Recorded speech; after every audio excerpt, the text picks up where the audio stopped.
এই হচ্ছে আমার স্বপ্নের বাড়ি, বাঁকুড়া লক্ষ্মীসাগর। অনেক স্বপ্ন, অনেক আশা, অনেক ভালোবাসা এই ঘরের মধ্যে আছে।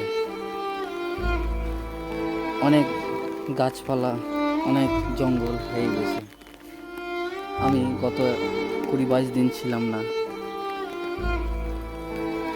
তারপরে এসে দেখি আমার এই রুমটি ভাঙানো হয়েছিল তালা। এই রুমের মধ্যে ছিল আমার সাইকেল আর পিলারের বোর্ড, লোহা, যেগুলো রাজমিস্ত্রি কাজে প্রয়োজন হয়, পিলারের বোর্ড। আর এটা হচ্ছে আরেকটি রুম, যে রুমে আমি থাকি।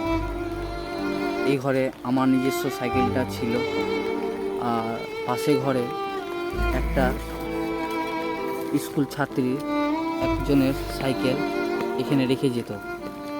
আর আমার কিছুটা দূরে একটা চা দোকান আছে, ওই চায়ের দোকানে রাখতাম সকালে, আবার বিকালে আবার নিয়ে আসতাম আমার রুমে। তারপরে আমি 15 আগস্টে বাড়ি যাই। আমি তারপরে ব্যাঙ্গালোর যাই। ব্যাঙ্গালোর থেকে আসার পর, বাড়ি ফেরার পর, তারপরে লক্ষ্মীসাগর আসি। এসে দেখি তালা ভাঙা। এই কাজটা যে করেছে আশা করি মোটেই ভালো করেনি। এইখানে থেকে সাইকেলটা বের করেছে, আমার অনেক ক্ষতি করেছে। মানুষের কি ভালো করাটা কি অন্যায়? মানুষকে সাহায্য করাটা কি অন্যায়? ভালো ভাবাটা কি অন্যায়? আমি দীর্ঘ 1 বছর এই রুমটায় আমি সাইকেল রাখি, আমার সমস্ত জিনিসপাতি থাকে, কখনো কেউ হাত দেয়নি। কিন্তু এবার চুরি হয়েছে আমার অনেকটা জিনিস। তার জন্য যে সাইকেলটা চুরি হয়েছে, সেই সাইকেলটা এখন যার, সে আমাকে দাবি করছে যে সাইকেলটা তুমি বিক্রি করে দিয়েছো না কাউকে দিয়ে দিয়েছো। এই ভালোবাসা প্রতিদান? মানুষকে হেল্প করাটা কি এটাই পুরস্কার? সামনে দেখতে পাচ্ছ একটা চা দোকান আছে। ওই চায়ের দোকানে সকালে 8টার সময় রেখে দিতাম, বিকাল 5টার সময় আবার ঘরে নিয়ে চলে আসতাম। মানুষের আজকাল ভাবনাটা অনেকটাই অন্যরকম। যে যার ভালো করে, সে ভালো গুণ কেউ মনে রাখতে পারে না।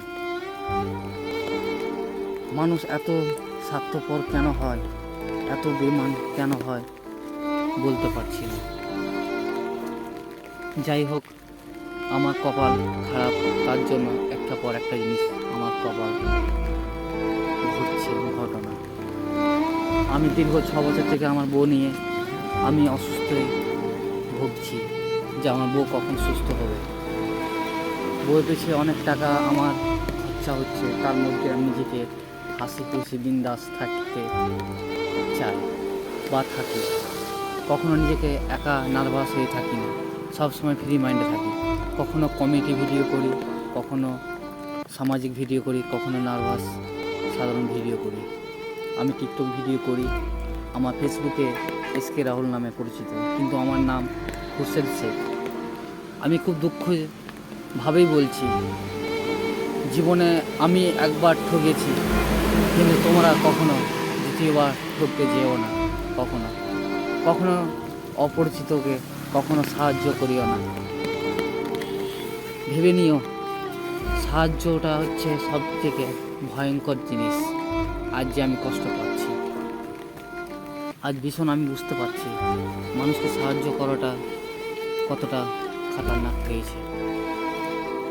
আমি যার সাইকেল হারিয়েছে তাকে আমি বললাম যে ঠিক আছে, সাইকেল যখন তোর চুরি হয়েছে, আমি সাইকেল তোকে আমি যেরকম করে হোক 2-4 দিনের মধ্যে কিনে দিব। কিন্তু ও কিছুতেই মানছে না। ও শুধু একটাই কথা বলছে, কেন সাইকেল চুরি হবে, কিসের জন্য হবে, কেন যত্নে রাখনি, কেন ভালো রাখনি। মনে হচ্ছে আমি ওর কাছে আমি পয়সা নিয়েছি, আমি টাকা নিতাম রাখার জন্য। মানুষের এত ভালো ভাবা, এত ভালো করা কি সবচেয়ে খারাপ? ঠিক আছে, ফেসবুক ফ্রেন্ড আপনাদের কাছে একটাই আমি কথা বলতে চাই যে কখনো এই ধরনের কাউকে সাহায্য করবেন না। যেমন আমি সাহায্য করে আজ আমি ঠকলাম, ভীষণ ঠকলাম। যে আমার ঘরের জিনিস চুরি হয়েও আমি বলেছি যে আমি নিজের পকেট থেকে টাকা দিয়ে তোকে আমি সাইকেল কিনে দেবো, তাও চোরের বদনাম দিচ্ছে আমাকে। সত্যি মানুষ বড় স্বার্থপর দুনিয়াটা। আমি দু তিনজনকে বলেছি সাইকেল, আমি বলেছি তো সাইকেল হারিয়েছে, আমি সাইকেল ব্যবস্থা করে দিব, আমি তো বলছি। আমরা করিনি, আমি রাখিনি সাইকেল তোমার না। তা তোমার মানলে ছোট হলো আমি তো তাহলে আগুনে কোথা বাসে তুলে দিয়া তাহলে তোমাকে কোথা মায়ের মতন মাসির মতন তোমাকে বাসে দায়িত্ব করে রাখা। মায়ের মতন মাসির মতন আমি বলছি ব্যবস্থা হয়ে গেলে ফোন করবো। সেই উপকার দিচ্ছ তুমি, কোনোদিন আর এখানে হেল্প পাবে আমাদের এখানে, কোনোদিন হেল্প পাবে না। আমি তো বলছি আমি ব্যবস্থা হলে আমি দিব, আমি তো কালকে এসছি ধরো, এর পয়সা কি কাছে ঝুলছে আমার? দিবে না দিয়া হবে না দিলে আমরা আমি যদি আমার আজকালের মধ্যে হয়ে যায় তোকে ফোন করবো, তুই চলে যাবি। গেছে তো কারো যত গেছে বুঝলি এবার আমি তো বলছি জিনিসটা